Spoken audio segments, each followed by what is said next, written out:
हे people, अमीर बनने के सैकड़ों रास्ते हैं और आपको सैकड़ों किताबें मिल जाएंगी जो आपको ये बताएंगी कि अमीर कैसे बना जाए। लेकिन अमीर बने रहने के लिए आपको क्या करना होगा? इसका सिर्फ एक ही रास्ता है, आपको पागलपन के साथ किफायत को जोड़ना होगा।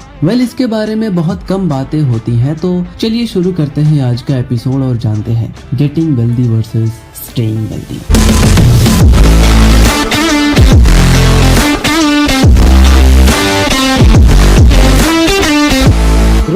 The teenage podcast. जेसे लिवरमर का जन्म 1877 में हुआ था। वो अपने टाइम के ग्रेटेस्ट स्टॉक मार्केट ट्रेडर थे। जब तक लोगों को स्टॉक मार्केट के बारे में ज्यादा जानकारी होती, जैसे एक प्रोफेशनल ट्रेडर बन चुके थे। बाय द एज ऑफ 30 उनका नेटवर्थ $100 मिलियन के करीब था। 1929 के दौरान जेसे लिवरमर दुनिया के सबसे जाने माने इन्वेस्टर्स में से एक बन चुके थे। उसी साल बदकिस्मती से स्टॉक मार्केट क्रैश देखने मिला, जिसे आज हम द ग्रेट डिप्रेशन के नाम से जानते हैं। अक्टूबर 1929 को more than a third of the stock markets value was wiped out. And यही अक्टूबर के वीक से black Monday, black Tuesday and black Thursday जैसे नाम निकल के आते हैं। 29 अक्टूबर को न्यूयॉर्क में वॉल स्ट्रीट के सट्टेबाजों की सुसाइड की खबरें फैल रही थी। ऐसे में लिवरमर की वाइफ डोरोथी बहुत डरी हुई थी। जब जैसे लिवरमर घर आए तब उन्होंने डोर पे अपने वाइफ और बच्चों को रोते हुए पाया, और वहीं उनकी माँ इतनी डरी हुई थी कि दूसरे कमरे में जाके खुद को बंद कर ली। घर पे ऐसा माहौल देख के जेसे को तो कुछ देर तक समझ ही नहीं आया कि ये हो क्या रहा है। Overall he was confused. जेसे अपनी फैमिली के दुख को समझ सकते थे, लेकिन अब सच बताने का वक्त आ गया था। जेसे ने अपनी वाइफ से कहा, I have just had my best ever trading day. हम बहुत अमीर बन चुके हैं और हम जो चाहे वो कर सकते हैं। इस पे डोरोथी पूछती है, क्या हम बर्बाद नहीं हुए? और फिर वो खुशी से भागती हुई जाती है एंड अपने मॉम को ये खुशखबरी सुनाती है। अब आप जान के हैरान हो जाएंगे, उस दिन जेसे लिवरमर करीब $3 बिलियन के ऑनर बने थे। स्टॉक मार्केट के हिस्ट्री में सबसे बुरे महीनों के दौरान वो दुनिया के one of the richest man बन गए। तो जिस प्रकार से लिवरमर की फैमिली ने अपने सक्सेस को सेलिब्रेट किया, उसी प्रकार एक दूसरा इंसान न्यूयॉर्क के गलियों में निराशाजनक होकर आवारा बने फिर रहा था। And his name was Abraham Germansky. Abraham एक multi millionaire real estate developer था। 1920 के दशक के दौरान अब्राहम ने अपना भाग्य बनाया था। ये एक ऐसा दशक था जिसमें इकोनॉमी फल फूल रही थी। ऐसे में अब्राहम ने वही किया जो लेट 1920s में हर सक्सेसफुल न्यूयॉर्कर करता, तेजी से बढ़ रहे स्टॉक मार्केट में हेविली बेट लगाना। 26 अक्टूबर 1929 को स्टॉक मार्केट के ट्रेजिक एंड को दर्शाते हुए द न्यूयॉर्क टाइम्स ने 2 पैराग्राफ का आर्टिकल पब्लिश किया। ओवरऑल उसमें अब्राहम जर्मेंस्की की गायब होने की खबर छपी थी। उनकी वाइफ परेशान थी एंड उन्हें ढूंढने की पूरी कोशिश कर रही थी, लेकिन जहां तक हमें पता है वो अब्राहम जर्मेंस्की का एंड था। 1929 के ग्रेट डिप्रेशन ने जर्मेंस्की के वेल्थ को मिट्टी में मिला दिया। लेकिन अब हमारे पास 2 स्टोरीज का कॉन्ट्रास्ट है। अक्टूबर 1929 के क्रैश ने जेसे लिवरमर को वर्ल्ड का one of the richest man बना दिया, and same crash ruined Abraham Germansky and शायद उनकी जान भी ले ली। बट वेट, पिक्चर अभी बाकी है मेरे दोस्त।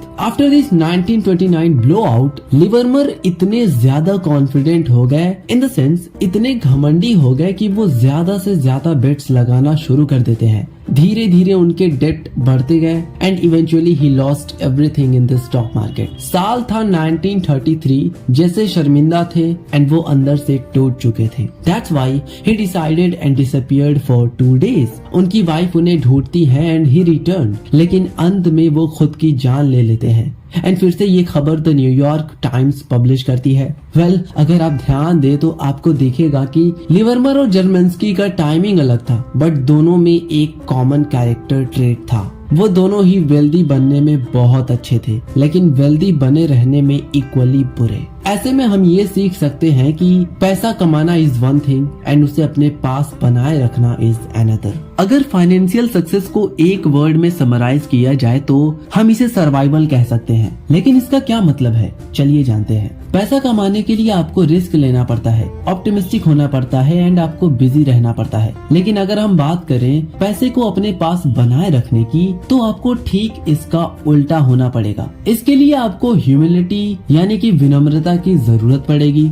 आपको इस बात से अवेयर होना पड़ेगा कि आपने जो कुछ भी बनाया है वो आपसे एक झटके में छीना जा सकता है। आपको अपने पास्ट में मिली सक्सेस पे निर्भर नहीं होना चाहिए। जरूरी नहीं है कि आपका पास्ट फिर से रिपीट हो। चलिए इसे माइकल मॉरिस के स्टोरी से समझते हैं। मॉरिस सिक्वोय कैपिटल के हेड और एक बिलियनियर हैं। जब उनसे पूछा गया कि सिक्वोय इतना सक्सेसफुल क्यों हुआ, तब उन्होंने जवाब देते हुए कहा, सिक्वोय सक्सेसफुल है क्योंकि उसने अपने लॉन्जिटिविटी को मेंटेन करके रखा है। कुछ वीसी फर्म्स 5 से 10 सालों के लिए सक्सेसफुल होती हैं, बट सिक्वोय कैपिटल पिछले 40 दशकों से फल फूल रहा है। और ऐसा इसलिए है क्योंकि हम बिजनेस से बाहर जाने से डरते हैं। इस पे मॉरिस से सवाल किया जाता है, क्या सच में आपको डर लगता है? क्या आप केवल डर के वजह से सरवाइव कर रहे हैं?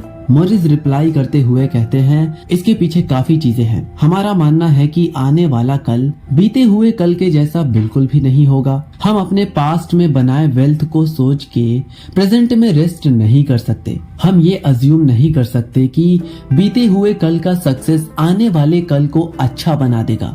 उनकी बातों का मतलब था सर्वाइवल, अपने काम में लंबे समय तक बने रहने की एबिलिटी और हार न मानने की quality is what makes the biggest difference. अब ये जो बात मैंने बोली, ये आपके स्ट्रैटेजी का कॉर्नर स्टोन होना चाहिए। चाहे आपकी स्ट्रैटेजी इन्वेस्टिंग में हो, कैरियर में हो या फिर आपके बिजनेस में हो। तो इसी स्ट्रैटेजी के साथ चलिए अब जानते हैं उन 2 रीजंस को जो ये बताता है कि why survival mentality is important. Number 1, आपको लाइफ में कुछ ऐसा गेन या फिर हम कह सकते हैं कि ग्रेट सक्सेस मिलेंगे जो आपको अपने पाथ से डिस्ट्रैक्ट करने के लिए काफी होंगे। ऐसे में सर्वाइवल मेंटालिटी आपको अपने काम से जोड़े रखेगी। नंबर 2, जैसा कि हम सभी को पता है, compounding is the 8th wonder of world. अगर आपके पास सर्वाइवल मेंटालिटी होगी देन आप अपने काम में लॉन्जिटिविटी बना पाएंगे जो आपको अनइमेजिनेबल रिजल्ट देगा। ध्यान रखिए, कंपाउंडिंग तभी काम करता है जब आप अपने एसेट को सालों तक ग्रो करने के लिए छोड़ देते हैं। क्या आपने ओक ट्री देखा है? तो ये बिल्कुल ओक ट्री को प्लांट करने जैसा होता है। 1 साल की ग्रोथ आपको ज्यादा प्रोग्रेस नहीं दिखाएगी, लेकिन 10 साल में आपको एक मीनिंगफुल डिफरेंस दिखने लगेगा और 50 साल की growth will be absolutely extraordinary. लेकिन उस एक्स्ट्राऑर्डिनरी ग्रोथ को पाने और उसे बनाए रखने के लिए ट्री को हर तरह के अनप्रेडिक्टेबल अप्स एंड डाउन्स को सरवाइव करना पड़ेगा। अगेन, अगर आप कंपाउंडिंग के कॉन्सेप्ट को अच्छे से समझना चाहते हैं तो हमने एक एपिसोड ऑलरेडी इस पे बनाया है, लिंक आपको डिस्क्रिप्शन में मिल जाएगी, so you can check out. तो चलिए आप जानते हैं 3 पॉइंट्स जिसे आप समझ पाएंगे कि सर्वाइवल माइंडसेट रियल वर्ल्ड में कैसे आपकी हेल्प कर सकता है। नंबर 1, बुल मार्केट और बियर मार्केट। नाम तो सुना ही होगा। बेसिकली बुल मार्केट के दौरान मार्केट तेजी से ऊपर जा रहा होता है। ऐसे में कोई भी कैश होल्ड नहीं करना चाहता है। हर कोई वो एसेट ऑन करना चाहता है जो तेजी से ऊपर जा रहा हो। अगर आप बुल मार्केट के दौरान कैश होल्ड करते हैं तो आपको कंजर्वेटिव फील होने लगता है, क्योंकि आप इस बात से अनअवेयर होते हैं कि आपने गुड एसेट ऑन ना करके कितना बड़ा अपॉर्चुनिटी खो दिया। लेट्स से कि कैश आपको साल का 1% रिटर्न दे रहा है एंड वही स्टॉक आपको 10% का रिटर्न दे रहा है। तो ऐसे में जो 9% का गैप है ना, आपको हर दिन परेशान करेगा। लेकिन वही कैश अगर आपको beer market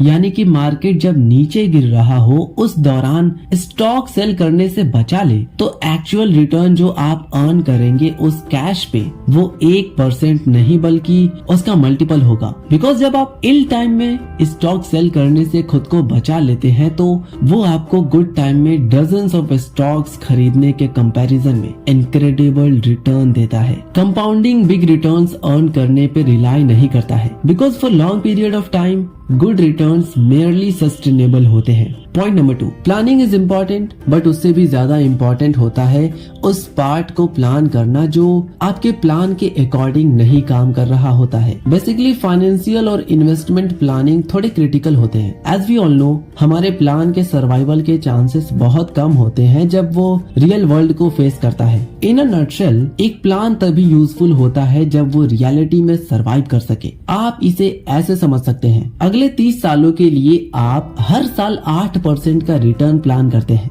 but in some case आपको किसी स्पेसिफिक ईयर सिर्फ 4% का रिटर्न मिलता है। तो ऐसे में अगर आपके पास सर्वाइवल माइंडसेट होगा तो आप पैनिक करके प्लान चेंज नहीं करेंगे, आप इसे एक्सेप्ट करेंगे और आपका प्लान और भी ज्यादा वैल्यूएबल हो जाएगा बिकॉज आपने प्लान को फॉलो किया। पॉइंट नंबर 3, ऑप्टिमिज्म को अक्सर ऐसे डिफाइन किया जाता है कि वो एक बिलीफ है कि at the end of the day things will go well, लेकिन ये डेफिनेशन अभी इनकम्प्लीट है। ऑड्स का आपके फेवर में होने का बिलीफ, बीच रास्ते में चाहे जितना अंधेरा हो वक्त के साथ गुड आउटकम्स आने का बिलीफ ही ऑप्टिमिज्म है। वेल, हम सभी को पता है कि मंजिल तक जाने वाली रास्ते में प्रॉब्लम्स आती ही हैं। ऐसे में आपको क्विट ना करके खुद को अपने काम से जोड़े रखना चाहिए। चलिए इसे एक एग्जांपल से समझते हैं। एक एवरेज पर्सन अपने ब्रेन के सिनेप्टिक कनेक्शंस का रफली 50% लूज कर देता है जैसे जैसे वो बड़ा होता है। ये बिल्कुल नॉर्मल है because as we grow our brain develops और हम चीजों को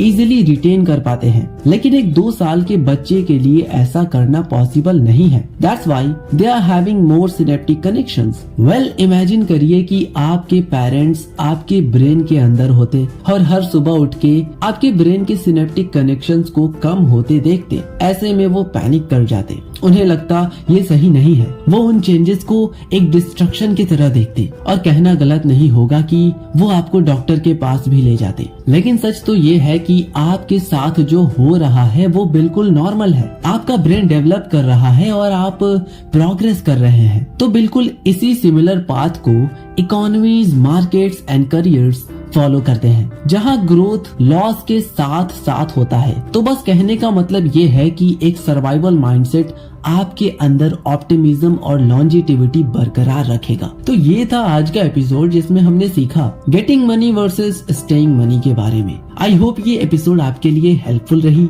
अगर हाँ तो इसे लाइक करें और ऐसे ही लर्न एंड ग्रो वाले कंटेंट्स के लिए चैनल को सब्सक्राइब करना बिल्कुल ना भूलें। See you in the next episode. Till then, bye.